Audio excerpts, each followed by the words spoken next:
大家好，我是赖伟一，欢迎收看中嘉新闻周报。立法院交通委员会关心基隆相关交通建设，特地安排到基隆考察。部长陈世凯亲自带领相关单位首长参加，特别针对基隆捷运议题达成共识，将加速审议时程。至于基隆市政府希望交通部协助补助设置电动公车充电场站经费，交通部回应现行政策只有补助购买电动公车以及营运。对于基隆市原本计划购买93辆的电动公车，目前却只购买30辆的情形，在立法院交通委员会的协调下，交通部愿意持续支持相关预算，协助基隆市陆续购买电动公车。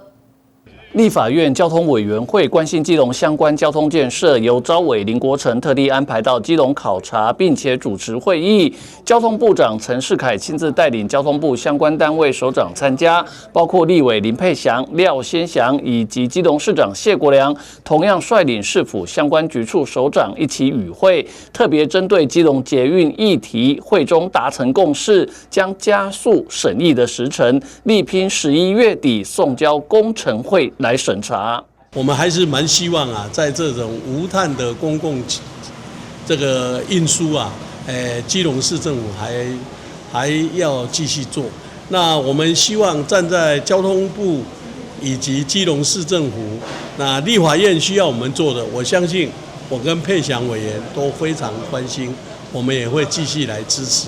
那看到市长跟佩祥委员为基隆的这些交通建设啊，尽心尽力，我们加以肯定。当然，我们还是要支持谢国良市长。我还是要感谢我们陈世凯部长对于基隆的建设各方面都给予很大的帮助，在这边我要特别跟他感谢。那我跟大家报告，我们在基隆捷运的部分，今天也让交通部跟基隆市府以及新北的捷运工程处今天有了多一分的共识，也感谢在我们国城召委的以及佩祥委员的推动之下，那双方把更多的进度，大家承诺要继续的推出。至于基隆市政府希望交通部可以协助补助设置充电场站的经费，交通部回应现行政策只有补助购买电动公车和营运。对于基隆市原本计划购买93辆电动公车，目前只购买30辆电动公车的情况，在立法院交通委员会协调下，交通部愿意持续支持相关预算，协助基隆市陆续购买电动公车。那在电动公车的部分，也感谢对于这个基隆的电动公车未来会持续的补助。但是基隆的场站，因为预计要建立7到9个场站，每个场站要多花8000万左右，所以我们光是场站的建制费用，交通部是没有补助的。那而这些场站费用大概就要花掉基隆市政府7亿以上。那在这个部分呢，我们在未来的预算当中，我们会积极的、最优先的来编列这些场站的预算。至于车辆的部分，今年也得到交通部的允诺，对于这个电动公车的部分，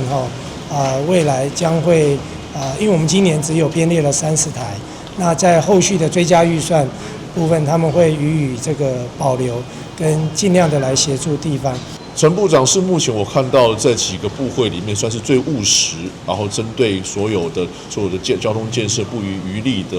一个部长。那对于基隆，今天不只谈到了基隆捷运，也谈到了基隆今天五股交流道下来的这个延长计划。那目前陈部长那边也允诺会在近期之内把西部规划把它全部设计完成之后，然后开始针对五堵交流道这边所造成的拥塞，做成再进一步的改善。我认为今天的这个整个会刊，在今天的整个考察，是对于我们基隆市的交通建设未来都是有很大的帮助，而且也再次肯定了这个我们的电动公车未来到2030年，也就是全国的无碳运具要能够实行之前，那中央都一定会补助基隆市有关电动公车的款项。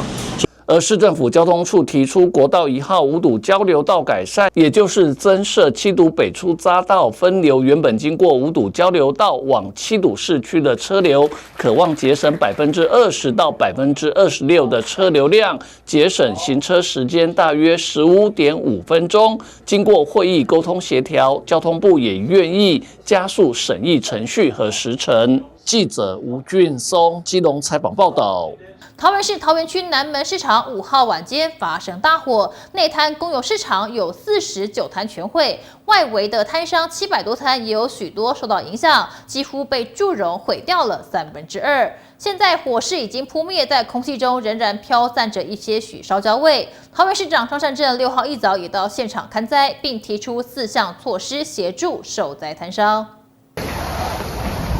桃园市桃园区南门市场5号晚间发生大火，内摊公有市场有49摊全毁，外围摊商700多摊也有许多受到影响，几乎被祝融毁掉了2/3。到现在火势虽然已经扑灭，但空气中仍飘散着浓浓的烧焦味。桃园市长张善政6号一早也到现场勘灾。我们消防局的119在晚上9点35分接获报案，那我们第一梯次的消防车辆是9点41分就到现场。那到达现场之后，这个火灾的前半侧这边整片都是火已经很大了。那整个摊商烧起来大概有应该上百摊的摊贩被受到影响哦。那我们昨天在11点50分的时候将火势控制，在1点50分的时候，火势整个熄灭。但是因为里面的面积很大，我们到现在为止都还在持续在做残火的清理。张善政市长前往勘灾了解火灾处理情形，市府将启动包含主动联系受害摊商提供急难救助方案，包含全面免收1个月摊位使用费、中继市场设置跟市场消防安检等4项措施，将全力协助摊商尽速复业，以降低损失。摊位的租金是平收，这是不用讲的。那么可以做什么样的补助？今天早上马上我们的经发局就会开始开会研议。第二就是在还没有重建完成以前的这个中继市场我们会尽快找邻近的地方能够整理一下，让我们摊商能够到附近去营业，不要影响到他们的生计。第三当然就是这个消防安检，我们这个市场的内部10月中才完成消防安检，理论上是没有问题的。但是因为外滩很多，从里面拉电线到外面来，这个呢，我们还会进一步去了解。但是桃园市其他的这些市场有没有类似的现象？怎么样来防范？我们会即刻启动做比较广泛的消防安检。地方里长表示，南门市场是地方重要的采购地点，目前靠南昌东街、文化街的部分摊贩还是能够持续营业，也能够满足民众的采购需求，但是也希望能尽速将灾后区域整理，尽速让摊商恢复营业。像这个里面跟外面文化街这边就没办法做，差不多要整顿的要1个多月，后面西街旁边跟那个南昌街还有东街一部分都还可以做，所以有些里民如果不了解，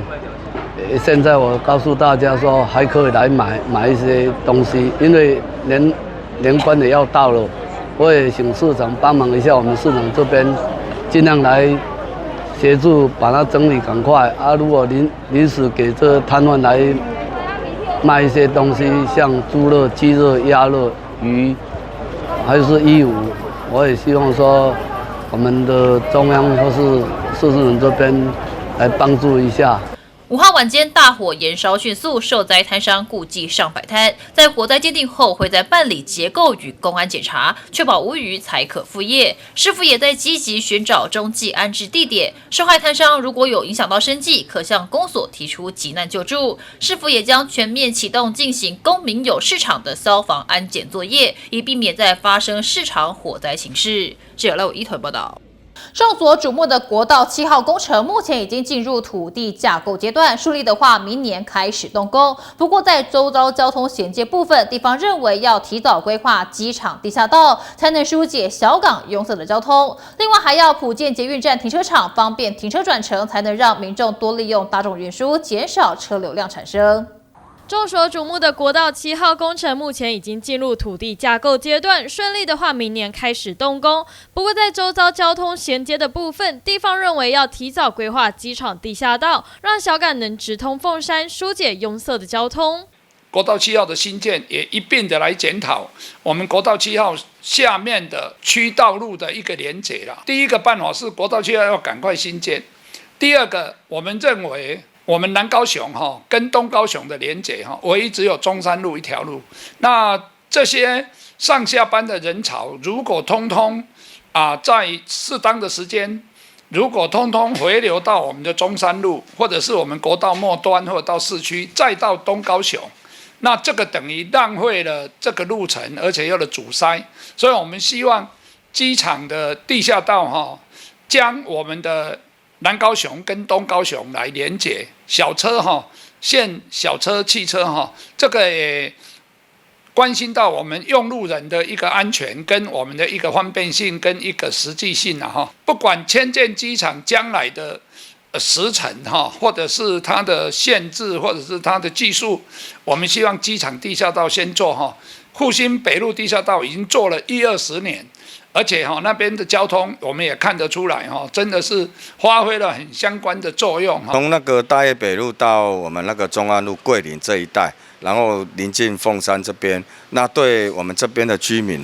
可以缩短了很短的时间，而且也可以不用再浪费了20几分钟的时间到凤山桂林那边去。那对桂林那边的居民呢，我们小港区的这边的居民也可以很临近的直接如果要上机场，也不用再逛了一大圈，这是对小港地区非常好的一个建设。我都做这条隧道无，这地下道对阮这居民若要过迄边无，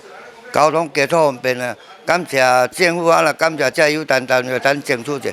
不只盖机场地下道，地方建议另外还要普建捷运站停车场，方便停车转乘，才能让民众多加利用大众运输，减少车流量的产生。高雄机场对面的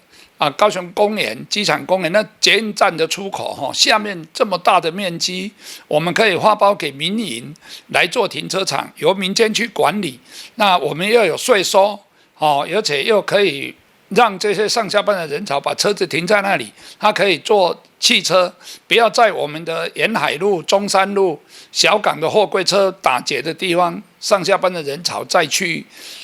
参与，然后会影响到他们的上下班的期程，以及赶路上增加的风险跟社会成本或他个人付出的成本。我们希望广建地下停车场，在捷运的周边，让我们东侧、西侧要去南高雄临海工业区、林园工业区、大寮工业区这些我们的上班族能够在我们的捷运上搭乘捷运系统。国道7号预计在2030年完工，工期有5年之久。小港地区这段时间每天仍有大量的大小车流，除了交通状况混乱，也经常发生车祸。地方希望政府能够重视，积极推动周边的交通配套，除了降低车流外，也早日完备南高雄重大交通建设。记者张世明高雄报道。高雄车站地下空间陆续开放使用，东西两侧机车停车场近期启用，总共新增了860席车位，疏解了长期以来的停车压力。不过，由于出入口跟车站主体距离偏远，再加上逃生通道未开放，导致民众停车后得绕道而行，使用便利性引发讨论。随着高雄车站的工程进入收尾阶段，地下空间也逐步解锁当中。近期车站东西两侧的地下机车停车场正式启用，总计860个的车位，大大疏解了车站附近停车困难与乱象的问题。你光昨天的话，他现在你看他现在写的179嘛，那可是他在昨天当下我有看过，他最低的时候可以到59了。经过这边的，他们也看到有的停当下的话，我有看他们是多多少少都会去停。当然，对于要到车站搭车的人是方便许多，因为周边其实并没有很多的停车位置。会，因为会大大就是减少说大家在那边找车位。是因为之前只有一个停车场啊，所以那个车位很容易被停满。机车停车以计次来收费，目前委外经营的厂商推出了月缴方案，价格看起来颇经济实惠。可是两侧停车场的距离都离车站本体相当远，单趟步行距离就得花上快5分钟，加上出入通道单一，假如是附近居民租用停放，把爱车停好过后，就得先走进车站，再绕上一大圈才可以返家，实在是有些不太方便。我我觉得其实现在动线应该还有很大的改善空间啊。那对于将来可能我们当地居民要进出的话，应该会有更好的设计可以提供这样子。就是说，现在如果我们要进出车站，势必要走到车站的上面，然后再进去。你刚刚这样提的大包小包这样走过来，你觉得距离怎么样？很远，会有点喘吗？会，一定会。真的是蛮喘。如果从站东的停车场停完机车，然后要这样一路在一个没有冷气又蛮闷热的通道走到车站大厅的话，确实会让很多的旅客对于我们整个停车场的一个机能感到却步。民众如果他今天是要临时要取车，尤其现在停车场又鼓励大家用月租方案嘛，那谁会来月租呢？当然就是有这些使用需求的人哦。那他们变成说，如果临时要取车的话，他必须要用走路的方式，先从车站下到车站的地下室之后，再一路走到机车的停车场。那出站也是用一样的一个方式哦，所以其实这个是非常不便民。车站两侧的绿园道可以看到许多的地下通道，但因为台铁设定为逃生专用，所以平常是无法正常通行的。不过市议员张博洋就指出，这些逃生口就是解方之一。假如能够做好配套，让通道保持畅通，就能大幅解决车站地下动线不便的问题。那如果说台铁认为说这个逃生口它用只出不进的方式，它是基于安全的考量，那很简单嘛，你就让这个门是常开式，民众可以自由开关，然后你上面装一个这个摄影机，那晚上我们本来就有夜间保全啊，那停车场业者本来也有负担管理的这个责任，那其实这样就一来一往就解决这个问题了。到底为什么不能够装摄影机，然后让民众可以从这边常态性的进出呢？那如果说我们可以开放更多车站周围的出入口的话，可以改善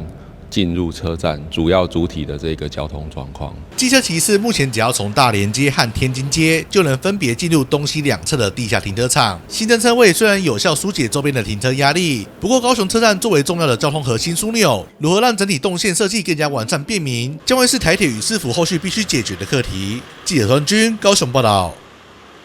高雄捷运黄线小港林园延伸及冈山路竹延伸线同步施工中，3条路线均延后完工。明年中央轨道建设补助也会减少103亿。市议员李梅珍忧心市府无力负担规划中的捷运子线。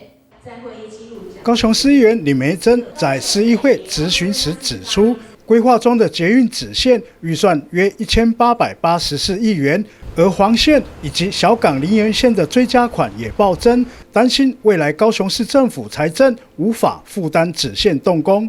光前面那个黄线加上小港这一条线加起来，可能就要增加到1000亿。我刚刚跟财政局长讨论那1000亿，那现在未来来讲，我们现在子线想要申请是1884亿，那我觉得包含前面工程的延宕加补追预算，那我就觉得担心说会影响到我们的子线的一个发展，因为现在子线才真正要开始进行当中，那前面因为这边延宕太多，而且追加的预算真的太多了，所以真的还有一条线没算的，就已经要增加大概1000亿。那未来我觉得这个财政上我怕会有问题，而且未来会影响到子线的发展，所以才会请他们就说要坚持好我们的这些原则。那现在子线要送，也希望不要再也不要耽误子线可以继续的发展。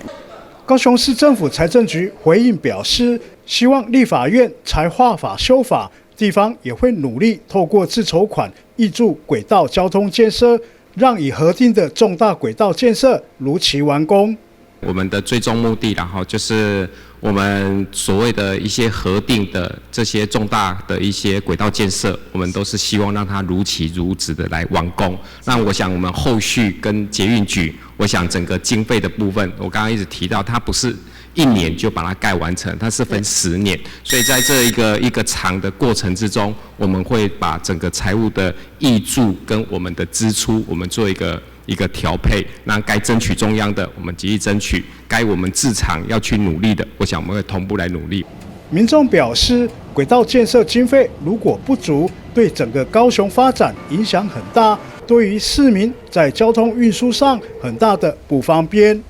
我觉得如果说经费不足的话，其实对整个发展影响也是蛮大的。那如果说它不能因为影响这样子不能开工，其实对市民也是蛮不方便的。要怎样子利用这些税捐啊，那个去造福百姓的那个交通的福利，他们更比我们更清楚啊。捷运紫线全长36公里，行经7所大专院校，及楠梓科技产业园区等。市议员李梅珍强调，工程一旦延后，就会增加预算。捷运支线涉及台积电产业园区及北高校园线，规划进度不能停。记者李正道高雄报道。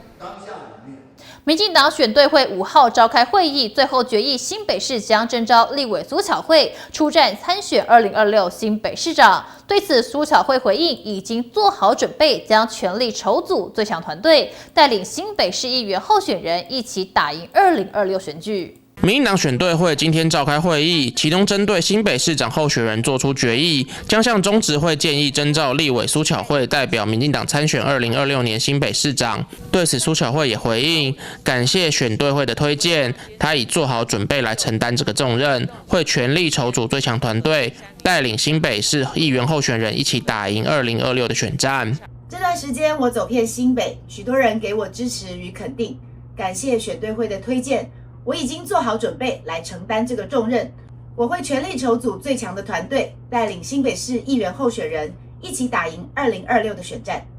民进党新北市长候选人苏巧慧是现任立委，出身屏东县，成长于新北市，为前行政院长苏贞昌的女儿。2015年宣布投入新北市第5选区立委选举，2016年当选，至今担任过3届立委。所主持的 Podcast 频道水獭妈妈巧巧话也深获观众喜爱，并在去年的美观奖台湾儿童及少年优质节目中获得年度最佳大众票选奖的肯定。根据选对会后，民进党发言人吴峥表示，选对会中一致决议，将向中执会建议，在新北市征召苏巧慧参选2026新北市长，后续征召提名作业待中执会确认后进行。记者肖世宏新北采访报道。高雄小港区沿海路跟中钢路口的南下机车道，由于车道狭隘，地面硬切出直行跟右转专用道，上班车流量大时，常让民众误骑而吃上罚单。道路如同陷阱，也造成民怨。地方希望取消绿灯指示，改成原绿灯号，让赶上班的民众不要担心误骑陷阱。狭长的车道上停满一排机车，这里是高雄小港区沿海路和中钢路口的南下机车道。可以看到车道相当窄，不过旁边的路面还是分化出直行和右转的专用道，让骑士们挤成一团。如果在上班时间车流量大时，更常让民众骑错车道吃罚单。因此，不少用路人都希望能够赶紧改善。路口机车道已经很小了哦，那这个机车道又划分一半，一半是直行车专用，一半是右转专用道专用，那等一下如果亮绿灯，很多人机车会骑到右转专用道直行，那这样就造成违规，因为它亮的绿灯是绿直灯，而不是绿圆灯。那这样的道路设计规范就很容易让人造成违规，甚至也有比较遵守法规的用路人哦，他骑在右转专用道，但是当时亮绿直灯，可是他不敢前行，可是被后面的人按了喇叭，他只好违规，让人家走。让要违规的人违规，结果违规的人走了，因为他也是让后面的人过，所以直接就被警察开单了。现在只要骑在右转专用道的人，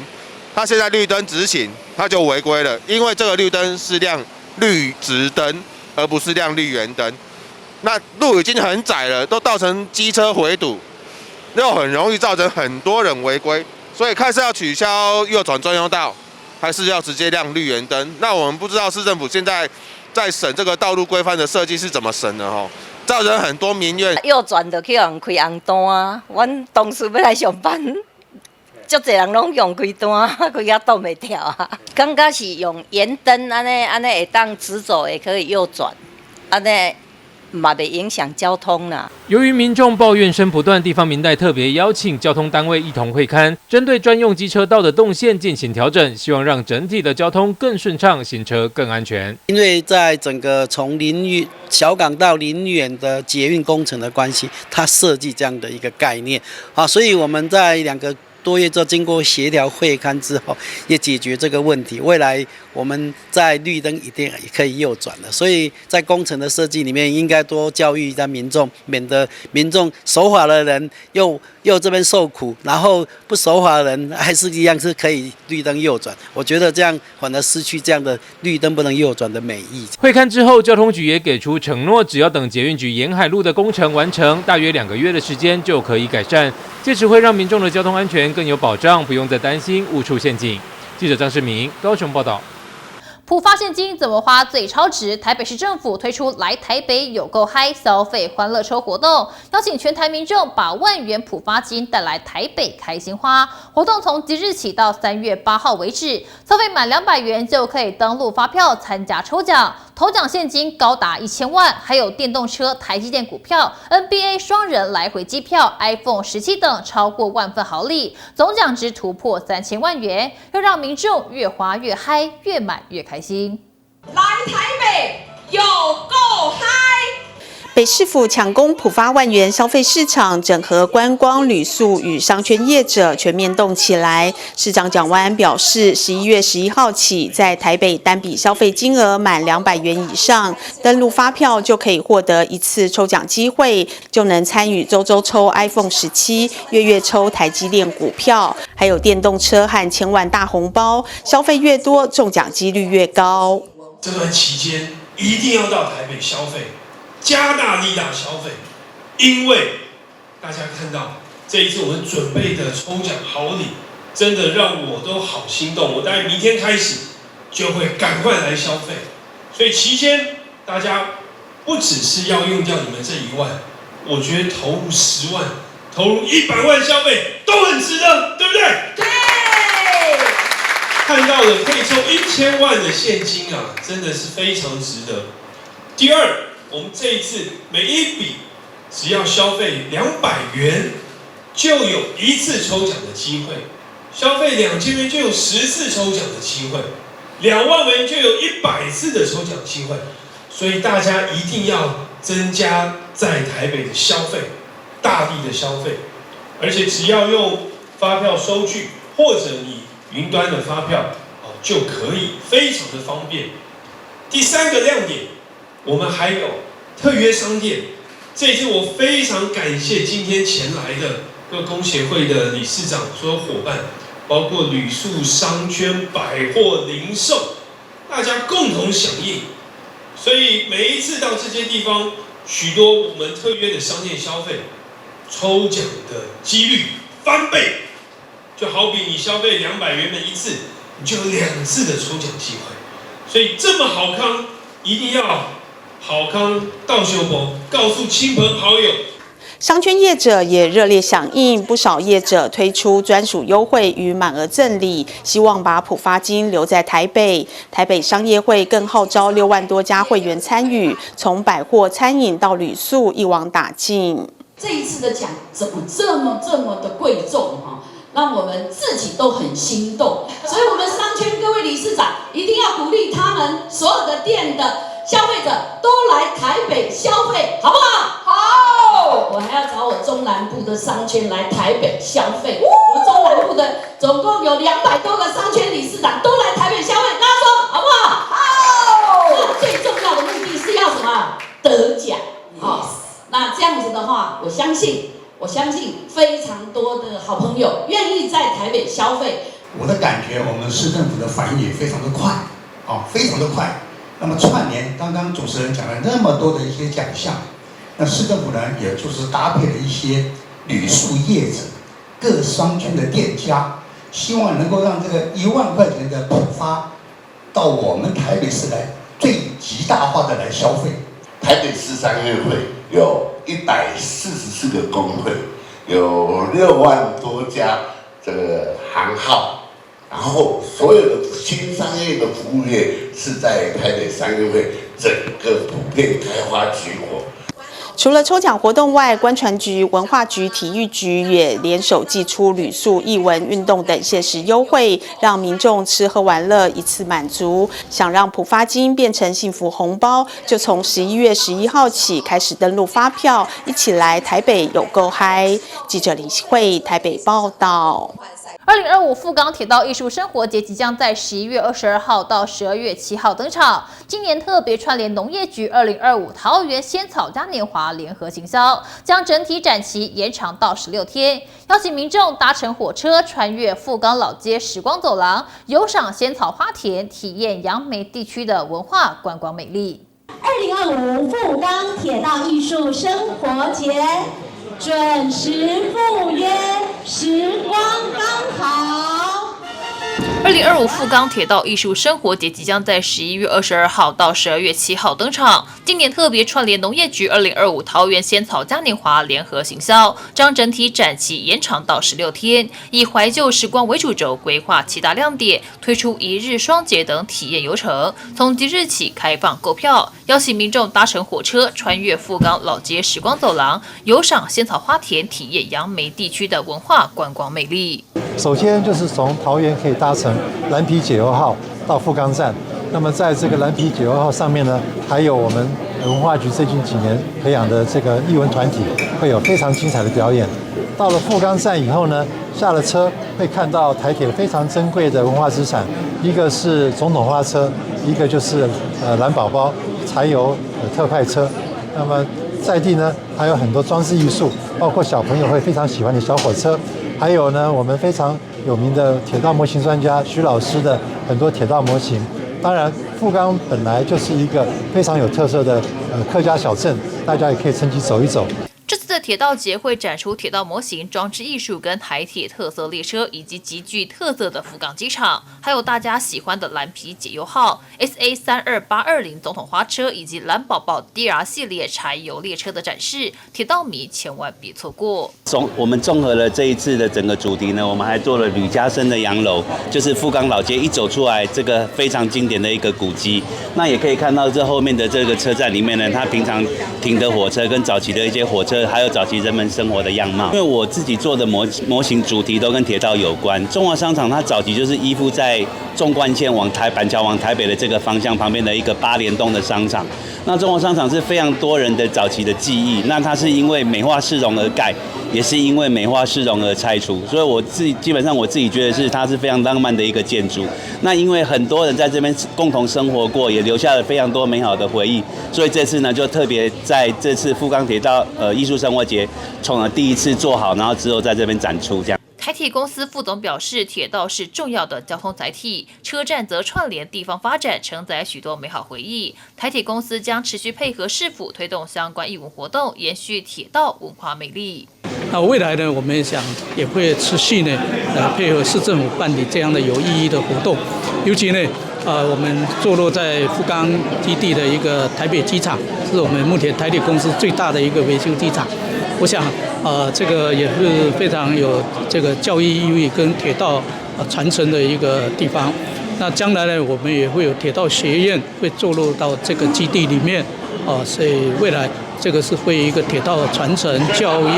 结合教育跟维修一个重要的基地。2025富冈铁道艺术生活节不仅可以一睹经典特殊的老列车，还有一系列的艺文展演，并特别推出富冈出生的韩国成员叶舒华的限量库卡，完成集章任务即可兑换。邀请全台铁道迷跟市民朋友齐聚杨梅富冈，共同体验铁道艺术跟在地文化交织的迷人风采。记者赖武一团报道。为了提升大众对职业场所性别平等认识，台南市劳工局推出以3大议题为主轴的台南好做工宣导短片，邀请艺人安心雅、补教老师吕杰，以及台湾第一位执法全国赛的女性足球主审刘伯君共同演出，以戏剧方式来诠释职场性别议题。育婴留停，公司只给2条路，只能请1次，这真的合法吗？没关系，我来帮你。在剧中主角最无助的时刻，安心雅、吕杰和刘伯君3位代言人以具象化角色现身，传达正确的职场知识跟力量。这是劳工局所推出的台南好做工短片，聚焦育婴留职停薪、怀孕歧视以及职场性骚扰防治等议题进行宣导。如果发生这个议题，如何来纪检，如何来投诉，如何来防止再发生的部分，劳工的权益如果自己疏忽的话，就可能就没有办法维持咯。所以要重视自己的权益，必须要有这个权利的意识，要有这个权利意识，要找对的人来宣导。劳工局指出，台南市去年受理怀孕歧视申诉有8件，育婴假7件，其余为安胎假与性别权益等等。这几年更因为性别平等工作法修法，加强职场性骚扰防治，相关申诉案件显著上升。去年总共受理167件，其中职场性骚扰127件，占76%，已成为最大宗。不知道该怎么去争取。怀孕留停的问题做得好，大家可以安心的怀孕，安心的生小孩。那怀孕留停的假的这个薪水要不要打折啊？好，那老板可不可以拒绝啊？或者是说啊，什么最近公司案子多，忙着外销啊，所以这类的问题。安心雅也化身主持人，当场拷问黄伟哲：职场上难免会发生性别平等、霸凌或劳工权益受侵害等问题，是否将持续作为劳工的坚强后盾，提供必要协助，同时透过多元方式宣导，希望唤起劳工与雇主的共同重视。记者周怀谈的报道。桃园市府民政局9号在中坜南方庄园举办海洋奇缘幸福桃园联合婚礼，80对新人配合婚礼主题装扮进场，造型从迪士尼主题到原创鲨鱼王子都有，逗趣可爱又美丽动人。桃园市长张善政也化身船长，跟现场亲友们共同见证新人们互许终身，携手步入幸福旅程。跟着镜头一块来瞧瞧。以证婚人的身份正式宣布你们结为夫妻，祝福你们永远幸福快乐，恭喜！在桃园市长张善政跟现场亲友们共同见证下，新人用一吻向彼此互许终身。桃园市府民政局9号在中坜南方庄园举办海洋奇缘幸福桃园联合婚礼，80对新人配合婚礼主题扮装，牵着手陆续进场，接受在场众人的祝福，幸福的笑容藏都藏不住。当天桃园市长张善政也化身船长，为新人们证婚与献上祝福。他也分享与夫人维系幸福婚姻的秘诀。今年我们的集团结婚，一共有80对新人。那我们今年的主题是大家看我的装扮，海洋奇缘，所以我鼓励他们，今天就像是一条船，从港口开出去到海上。海上有的时候有非常美丽的风景，有的时候也会有风雨，但是呢，凭着他们的爱心，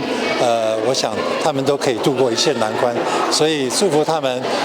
每一对新人都永浴爱河。当然也会不免俗的鼓励一下，希望考虑要早生贵子。因为大家都知道你跟夫人感情非常好，有没有什么秘诀要分享给我们今天新人？吵架的时候不要回嘴，就这么简单。谁最佳造型？加油，为自己打气一下！来，得主是16号。当天多组新人们都发挥创意扮装，造型从迪士尼主题到原创角色都有，逗趣可爱又美丽动人。有人扮尼莫与多利，也有人扮2条可爱的鲨鱼，更有新人扮成美女与野兽和海洋奇缘，以及骑着鲨鱼的王子来娶人鱼公主等等，让当天的造型比赛评选十分激烈。新人们也分享扮装灵感，并感谢民政局举办如此有仪式感的婚礼，让他们能有机会有如此特别美好的回忆。因为 Happy Wife Happy Life， 所以他就是根据我想要装扮什么，然后他就扮什么。对，因为我觉得鲨鱼的造型是最代表海洋的，然后刚好我找到这一套衣服，然后是人在骑着鲨鱼，所以我就把它打造成王子的样子，然后加一个小钓竿，可以增加一点逗趣的感觉。主办方也有说蓝色的也可以，那就蓝色吧，就决定是这一个了。对，然后再加上我们在求婚的时候也有用到美女与野兽的桥段，所以就想说，那我们就用美女与野兽啦。对，而且确实是个美女，没错。对。桃园市府民政局表示，桃园是6都中最年轻的城市，近年来更积极推动幸福城市政策，从未婚联谊、联合婚礼到育儿补助，主打婚育一条龙服务，希望让年轻人在桃园安心生活、幸福成家。因此，今年联合婚礼以海洋奇缘为主题，不仅是营造海底世界浪漫氛围，也希望能借此祝福80对新人，在人生旅途中携手乘风破浪，互相扶持到白头。记者林涛报道。第19届联合杯全国作文大赛台南区初赛登场，近1000名学生在建新国中相互比拼。由于题目接近国高中升学考试，让学生直言下笔前要先思考一下。不过从生活经验来构思依然很好发挥。作文老师也建议家长，如果要训练自家小孩的写作能力，不妨在平时多培养表达能力。1年1度的联合杯全国作文大赛登场，今年迈入第19年，与皇宫一样捐助10万在台南的初赛。这回国小、国中、高中总共有1020名考生，到考率94.89%。由于题目相当灵活，贴近国高中升学考试的指标，让不少家长带着小孩来报考。经验值啊，训练写好文章，他的事情跟他的人生也会非常的圆满。台南市教育局副局长杨志雄也特别到场关心比赛状况，针对国9题目“我对并不一定是你错”指出看法。那这个题目很好，是能够从别人的观点来去看待我们所认为一定是对或错的事物，那重新再反思。我想这也是一个非常不错的一个做法。那到了高年级的部分，已经到高中的层次，必须要对焦考大学学测。那我们也发现，孩子不是只有了解自己的生活经验，必须对一些理论或是一些我们所知道的这个知识能够加以善用。在家长端可以做一个共情的部分，我们多分享感受给他，多多带他出去看看外面的世界。但是不是只是跟他说哦好好玩、好有趣，是多把自己的感受分享给他。那当然，平常的时候如果可以多阅读的话更好。这几年的写作内容与范围，除了有传统的认知批判，又多加入情绪情感的支持，且不少题目都需要自定，像是高中组题目为在社会潮流中我选择，分享在求同或利益当中的体会，让考生直言下笔前要先思考一下，从自身的生活经验中梳理构思，依然是很好发挥，不会太难。记者寿海棠的报道。第18届台积电书法暨篆刻大赏以师法自然为主题，在台南安平书屋举办首届的台积电书法小学堂户外教学活动，邀请台南市大光跟成功国小学童参与。台积电文教基金会董事王建光、执行长许俊郎、书法家黄宗义等贵宾共同题写“天人合一，大小自然”，为活动揭开序幕。台积电文教基金会推动汉字教育已经迈入第18年，今年首度将资源拓展到国小校园，试办书法小学堂公益课程，并由历届得奖者组成种子教官，深入全台10所国小。这次在台南的活动特别会选在安平书屋举行，除了临近书法家朱九营故居，也贴近活动主题“师法自然”的意涵。在台南府城举行，尤其在这么富有自然跟创意的地方啊，安平书带领小朋友来看这个大榕树的树根，来看看能不能找到这个字的造型，然后把这个字的造型融入到书法字里面。那今天很开心，那也代表这个台积电第18届的青年书法大赏啊正式开跑。3、2、1，我们开始书写喽，请。不用比快的啊。台积电文教基金会从2008年起举办书法大赏，多年来带领6000多位小学员亲近书法艺术。今年首度办理台积电书法小学堂活动，希望让更多小朋友增加书法学习兴趣。这个活动很好，这些字在自然环境里面，然后可以让大家认识有这种的书法的字。台积电一直很注重书法教育的推广。那从2008年开始，我们举办书法大赏，到现在已经有6500名的这个参赛者。那今年我们又扩大了这个书篆大赏的这个规模啊。那一方面是增加这个国中组的这个参赛者，那二方面呢是在全台10所小学开办了书法小学堂，那并且邀请之前的得奖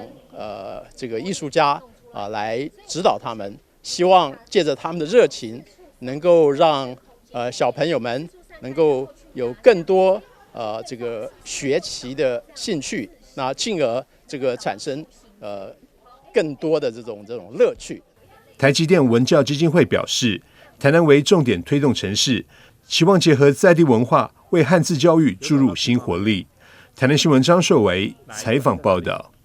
台江地区是全球黑面琵鹭的重要过冬栖地。台江国家公园管理处5年前开始推动生态友善栖地营造，从一开始只有3位渔民配合，一直到今年已经有47位。除了渔温面积增加到317公顷，黑面琵鹭的数量也稳定成长。为了肯定渔民长期付出跟贡献，台江处特别颁发荣誉伙伴徽章给6位渔民，并正式跟渔民签署合作意向书，象征政府跟民间合作，齐心守护台江生态保育的承诺。这些黑面琵鹭精彩的摄影作品，都是七股和安南的养殖渔民在他们来台南过冬时所留下的珍贵记录。台江国家公园透过专家精选，除了举办第10届颁奖典礼，邀请大家把握这1个月来到游客中心欣赏他们的作品。对这群渔民来说，他们除了养鱼，在加入生态友善栖地的计划以后，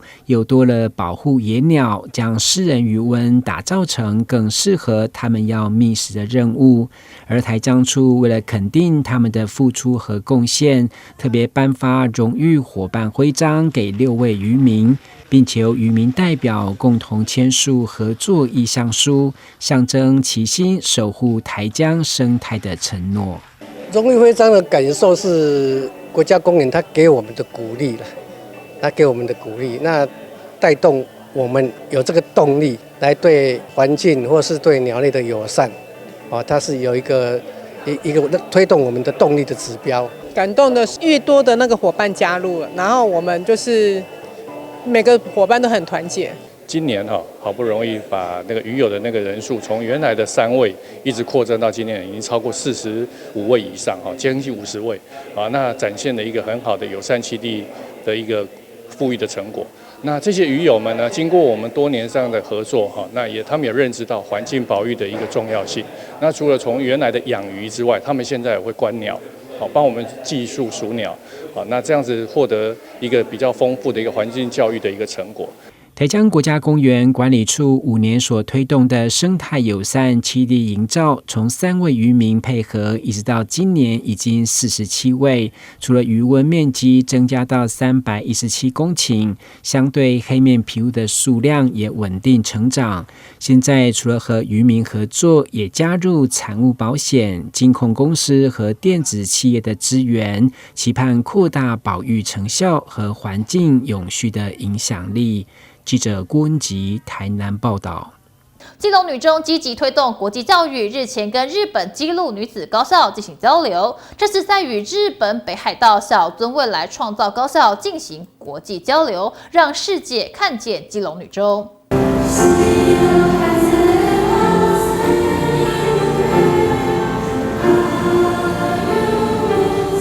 欢迎来自日本北海道小樽未来创造高校的参访师生，基隆女中同学特别学习日文，高唱小樽未来创造高校的校歌，表达满满的欢迎。我们要把日本的就是日文50音换成罗马拼音，这样子我们会比较好看。然后还有，因为我们是跟别班一起合并，所以还要合整齐度啊，跟就是声音要合，然后动作也要合，然后上台下台那些所有都要准备。跟日本同学这样交流，我会觉得蛮有趣的，很棒，很棒，超赞。你们会期待说，比如你们也去到他们那边交流一下，去看一下？很期待，很期待，很期待。校长来带我们去，就是也想知道他们学校长什么样子。对，而且听说他们那边有运河，这样感觉很漂亮。而且北海道牛奶很好喝，我都吃冰棒。其实这一次跟上次基路高中有点不一样，因为基路高中是只有24位孩子，今天日本总共有136位的孩子来到本校来进行参访，而且我们今天除了有前面盛大的一个欢迎之外，其实在里面有安排了互唱校歌的这个桥段，那让不管是基隆女中的孩子，或者是这个小樽未来创造高校的孩子，都能够感受到彼此满满的诚意。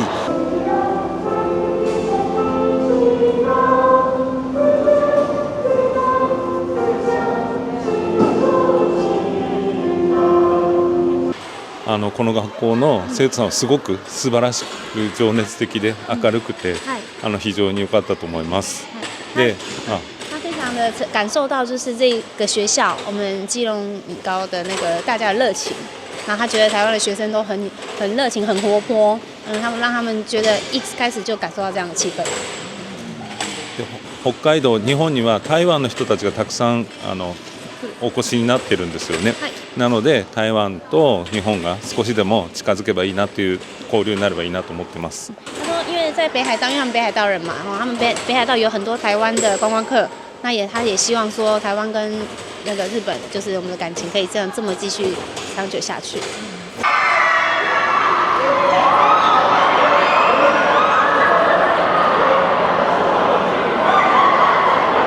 那后面我们就会安排入班，那每个班都有不同的两国文化的课程，都会让他们去做交流。我相信这个一定能够让不管让金女的孩子，让小尊高校的孩子都能够有一个满满的收获。小尊未来创造高校的学生也深入班级，和基隆女中同学一起学习传统文化的绳结和折纸艺术，透过文化体验，促进两校同学的互动。中国节，然后对，就是因为他们是日本嘛，然后就是中华文化，赞了。那要怎么教他怎么沟通？要用我用英格里学英文。他做这个，然后这是中国节，然后可以吊在包包上面，是它可以代表了好运，可以招来好运，就是一个祝福的象征。你们刚刚怎么沟通的？我们用英文，还有一点翻译。你们觉得现在学英文重要？非常重要。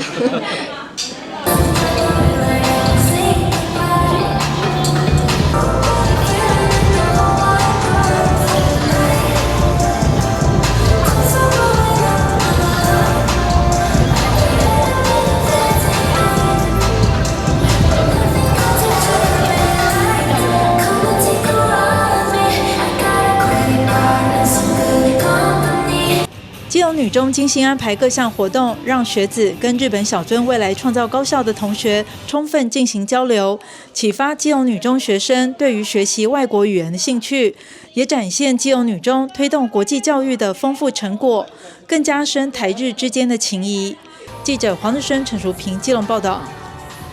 秋冬是进补养生季节，位在台南市南区的夏都城旅诚实百汇自助餐厅，今年秋冬将台南知名小吃结合补品，推出秋冬限定的海鲜食补炖补季，用台南丰富的农渔产以及博仁堂药膳，将传统冬令进补转化为兼具创意的美食体验。每年秋冬季节是进补养生最好时机。夏都城旅结合米其林必比登推荐的百年药膳品牌博仁堂，以及美食达人蔡继芳合作，推出兼具美味与养生的创新炖补料理，邀请市长黄伟哲、市府观光旅游局副局长为活动宣传并揭幕。揭开诚实百汇，实际夏都我们海鲜式的炖补季正式开始。感谢夏都以及张主厨能够提供这么好的地方，也感谢我们这个周董博仁堂在我们兼顾美味又兼顾这个食补的时候，能够来推荐我们这么好的一个食谱。那过去大家知道食补不是补鸡麻油鸡啦，什么什么鸡啦，不就什么鸭啦，什么羊肉啦，但是海鲜食补这个是很厉害的就不会燥热，不会这个让你这个吃了以后哇不辛苦，光等你安尼对养困不起来所以来我们诚实百汇来吃最厉害的我们海鲜食谱，那就是我们而且是满满的台南味，满满的台湾味。市长表示，传统进补都是以鸡、鸭与羊肉为主。而海产食补不止营养丰富，而且清爽不燥，加上今年菜色还融入台南农渔产以及传统小吃牛肉汤，值得消费者前来品尝。像今天呢，现场入秋了，所以像平常我们看到的唐扬鸡就是炸鸡，但是就用了这个节令关田的这个菱角，然后主厨把它炸了，然后还加上了博仁堂很棒的五香粉，然后提味放进来，然后就是一个最好的一个食养，然后取在地物产的很好的表现。然后再来就是像我们很多人来到台南都想要去喝一碗牛肉汤，但是你会发现今天我们的牛肉汤里面前面加上了有赤黄豆，那这是在种稻田的时候，停耕的时候，它会放上了这种杂粮，那把这个黄豆，它有植物性的蛋白，炒香了之后，再来熬这个汤，汤再来冲牛肉，然后配上了这个季节的大白菜，你就发现，这碗牛肉汤跟外面喝到的牛肉汤又不一样，你就感受到了这一碗牛肉汤它特别的美味，它又是不一样的一个补养。餐旅业者表示，此次美食飨宴结合府城补一碗住房专案。从即日起至12月31日限量推出，房客可选择双人或家庭房型，搭配2客城市百汇海鲜炖补主题晚餐，将赠送博仁堂黑糖姜母茶，为旅客增添暖意。记者林莹跟台南采访报道。香火鼎盛的寺庙前，都有许多美食店家。在凤山的双慈殿前的小面店，卖着外省口味的双酱面，分量实在，味道香醇，还能吃到带有椒麻滋味的红油抄手，受到不少在地饕客喜欢。假日一早，寺庙前热闹非凡，街道上人车往来频繁，还能听见市场摊贩叫卖的呼声。开在庙口对面的小面店也早早开业，准备迎接中午用餐的饕客。因为我们的大部分特色是双酱面跟麻酱面，因为里面的基本用料我们都是使用台湾猪肉，对然后都是现宰的，没有再用冷冻猪肉的。所以我们的东西都比较新鲜，然后调配的酱料也都是自己经过麻酱是经过特调，再自己调配，炸姜是要经过炒，要炸差不多3-4个小时左右。当然就是食材一定是最重要的啊，一定要是很新鲜的东西我们才会去做啊。如果是说食材不好的话，你做那个出来也没意思啊。对，不要让客人说吃到说现在又食安的问题都很重要啊。招牌的双酱面端上桌，先被面碗的大小吓一跳，满满的面条堆在碗中形成小山，随着筷子搅拌的动作，面条均匀地沾满酱汁，香醇滑顺的滋味让人一口接着一口停不下来。我们之前是有经过人去跟我们指点啊，然后我们就是把它传承下来，然后再继续再去研发这样子。因为我们想说，因为都退休了嘛，想说也没事，就把自己的想说手艺再继续传承，介绍给很多好友去尝试，这样去品尝。我们就是从人武做的，然后做了6年，碰上疫情的关系，说我们那时候把那边店结束掉，然后我们就等了差不多2年时间，再转换到凤山这边，看刚好有店家要出租。我们就来这边承租。一旁的红油抄手滋味更是独特，皮薄馅多的抄手淋上鲜红的辣油与葱花，香辣之中还带有一丝椒麻风味，可以说是店里的必点品项。记者洪俊杰、李品荣高雄报道。以上就是本周的重大新闻周报，感谢你的收看，我们再会。